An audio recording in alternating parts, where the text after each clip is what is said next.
Hello everyone, welcome to Sakshi's magic. আজকে তোমাদের সাথে একটা বিষয় নিয়ে আলোচনা করব বা একটা রেসিপিও দেখাবো।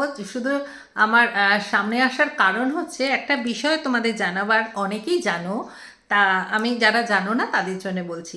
আমি একটা এখানে জিনিস পেয়েছি, লেখাটা একটু উল্টো আসছে, এখানে লেখা আছে কলখার। কলখার কি? আসামে একটা খুব সুন্দর অ্যালকালাইন পাওয়া যায়, এটাকে খার বলা হয়। কিভাবে এরা বানায় আমি যতটুকু শুনেছি বা আমি গুগলেও সার্চ করে দেখেছি। ওরা কি করে, ভীমকল বলে আসামে এক ধরনের কলা পাওয়া যায়, যে কলার মধ্যে অনেক বীজ থাকে। তো ওরা ওই কলাটাকে বার করে তার খোসাটা দিন 15 ধরে শুকায়, রোদ্দুরে শুকায়। অ্যাকচুয়ালি আসামে না জুনের পর থেকে প্রচণ্ড গরম পড়ে, জুন জুলাই আগস্ট এরকম সময় একটা বেশ ভালো গরম থাকে। তা তখন প্রচণ্ড রোদ্দুরে ওই কলার খোসাগুলো তারা শুকায়, শুকিয়ে সেটাকে পুরো শুকিয়ে কাঠের মতো, শুকনো শুকনো কাঠের মতো হয়ে যায়। নিয়ে এবার শুধু অনেকে কলার খোসাই ইউজ করে, অনেকে আবার পুরো দেখি যে গাছটা, কলা গাছের পুরো স্টেমটা কেটে ইউজ করে। এটা ডিপেন্ড করে বিভিন্ন রকম, বিভিন্ন তোমরা ইউটিউবে দেখবে বিভিন্ন রকম ভিডিও আছে। তা মেইনলি হচ্ছে ভীমকল থেকে হয়। কল মানে এরা কলাকে কল বলে। তো ওই ভীমকলের খোসাকে পুড়িয়ে নিয়ে এরা ছাই তৈরি করে।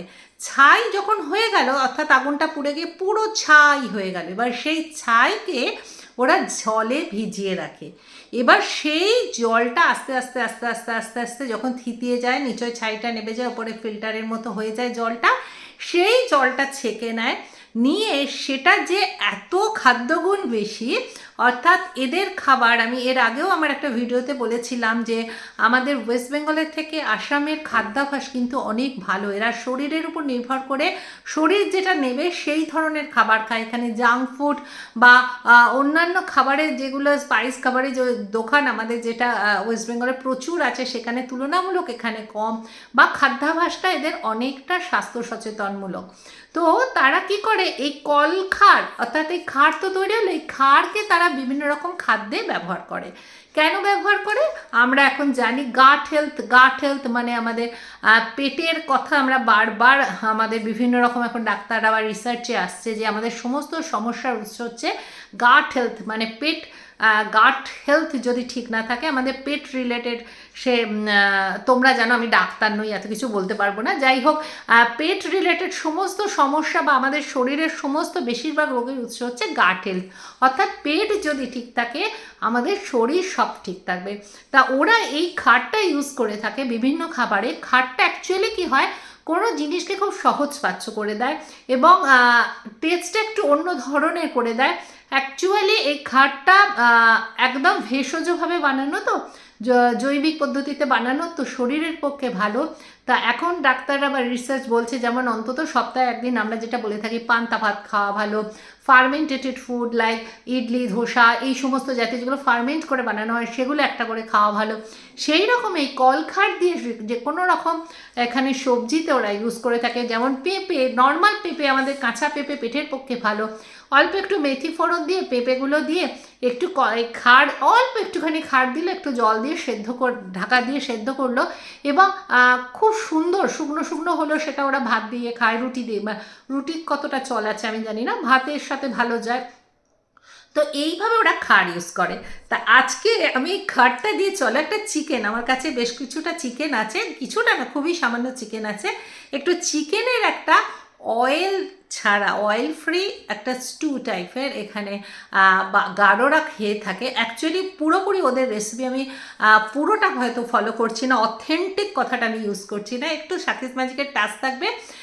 যারা আমার আসামের বন্ধুবান্ধব আছো তাদেরকে বলছি, আমি কিন্তু পুরো ওদের রেসিপি, যেটা কাব্বা বলে থাকে গারোদের, যেটা একটা স্টেপল ফুড, চিকেন দিয়ে ওরা বানায়, ওরা অ্যাকচুয়ালি পর্ক দিয়ে বানায়। তো আমি ওটা চিকেন দিয়ে একটা বানাচ্ছি, একদম জিরো অয়েল একটা স্যুপ চিকেনের, এবং খুব সুস্বাদু যা হবে আশা করছি। আমি আগে বানিয়ে আমি টেস্ট করে তোমাদের দেখাবো। এই কলখার এরা বাড়িতে তৈরি করে থাকে, কিন্তু আমি কলখারটা পেয়েছি দোকান থেকে, তাই সেটা নিয়ে এসেছি, বিভিন্ন রেসিপিতে আমি দেবো। আর যাদের কাছে কলখার নেই তারা কি করবে, রেসিপির কি ইউজ করবে সেটাও আমি ভিডিওতে বলে দেবো। কিন্তু কলখার তার টেস্টটা একটু অন্য ধরনের হয়। চলো দেখা যাক কেমন হয়। দেখো একটা শুকনো কড়াইয়ের মধ্যে আমি আমার চিকেনের পিসগুলো নিয়ে নিলাম। এখানে ব্রেস্টের পিস আছে, সবচেয়ে ভালো হয় যদি থাইয়ের কাছে পিস বা হাড্ডি শুদ্ধ লেগ পিস এগুলো পাওয়া যায়। তা যেহেতু এটা শুকনো আমাকে একটু নেড়ে নিতে হবে। দেখো কালারটা একটু চেঞ্জ হয়ে যাবে, এপাশ ওপাশ করে নেবে, চিকেনের যে কাঁচা ভাবটা চলে যাবে। আমি এখানে 3টে মোটা লঙ্কা, এই লঙ্কাগুলো না খুব ঝাল, আমি 3টে নিলাম। ওরা কিন্তু প্রচুর দেয়, মানে এইটুকুনের মধ্যে হয়তো ঘান 10-12খানা দেয়।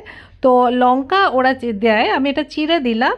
আর দিলাম 2 চামচের মতো আদা থেঁতো করা, আর পরিমাণ মতো নুন দিয়ে আমি এটাকে একটুখানি নাড়াচাড়া করে নিই। কিচ্ছু আর যাবে না এখানে, হলুদ টলুদ কিচ্ছু যায় না। আর এখানে অবশ্যই যাবে একটু গরম জল এর মধ্যে। তোমরা যতটা স্যুপটা রাখতে চাও সেরকম রেখো। এটা অনেক সময় জলটা শুকিয়ে নিয়ে ড্রাই করে স্টার্টার হিসাবে খাওয়া হয়। আর এবার এতে যাবে কলখার, যেটা তোমাদের দেখিয়েছি। দেখো আমি একটা এই কলখার, দেখো ছোট্ট ঢাকা বলে এই ঢাকার 1.5 ঢাকার মতো আমি কলখার দিলাম। যাদের কলখার নেই তারা কি করবে, 1/4 টিএসপি বেকিং সোডাকে জলে গুলে নিয়ে তোমরা এখানে দেবে, 1/4 টিএসপি বেকিং সোডা। দেখো এটা যখন ফুটে যাবে, গ্যাসটা যখন বাড়ানো আছে, এটা যখন ফুটে যাবে, এবার আমি হাত ভর্তি করে ধনে পাতা এর মধ্যে দিলাম। এটা সাকিস ম্যাজিকের টাচে দিলাম। অ্যাকচুয়ালি কাব্বাতে যায় কি যায় না আমি বলতে পারবো না। এখানে মানধনিয়াও বলে একটা সুন্দর ধনে পাতা পাওয়া যায় আসামে, সেটাই মুহূর্তে আমার কাছে নেই। আমার কাছে এখন ফ্রেশ ধনে পাতা আছে, আমি সেটা দিলাম। এটা আমার টাচ দিলাম। এখন অ্যাকচুয়াল রেসিপিতে যায় কিনা আমি বলতে পারবো না। দিয়ে গ্যাসটা কমিয়ে একদম মিনিট 20 আমি কম আঁচ করে এটা ধিমে আঁচেতে আস্তে আস্তে আস্তে আস্তে সেদ্ধ হতে থাকবে। লঙ্কাগুলো দেখো খুব সুন্দর মিশে গেছে, এই দেখো নরম হয়ে গেছে লঙ্কাগুলো। আর দেখো চিকেনগুলো, ব্রেস্টের পিস তাও দেখো কেমন সফট হয়ে গেছে চিকেনগুলো। ব্যাস আমাদের কিন্তু 0 অয়েল একটা স্যুপ চিকেনের রেডি হয়ে গেল। একটু টেস্ট করে নিও নুনটা আর লাগবে কি না। আর যদি প্রয়োজন হয় জলটাকে তোমরা শুকনো করে নিয়ে এটা স্টার্টার হিসাবে ব্যবহার করতে পারো। আমি এরকমই স্যুপ রাখলাম। চলো বেশ, তো দেখতে তো সুন্দর হয়েছে, এবার খেয়ে দেখা যাক। চলো এই হচ্ছে আমার একদম অয়েল ফ্রি একটা স্টু। এটা অ্যাকচুয়ালি তোমরা, আমি ভিডিওতেও বলেছি, যদি তোমরা একটু, আমি ভালো মতো স্যুপের মতো রেখেছি, এটাকে ড্রাই করে নিলে না শুধু স্টার্টার হিসাবেও খাওয়া যায়। দেখছি একটু টেস্টটা করে দেখা যাক।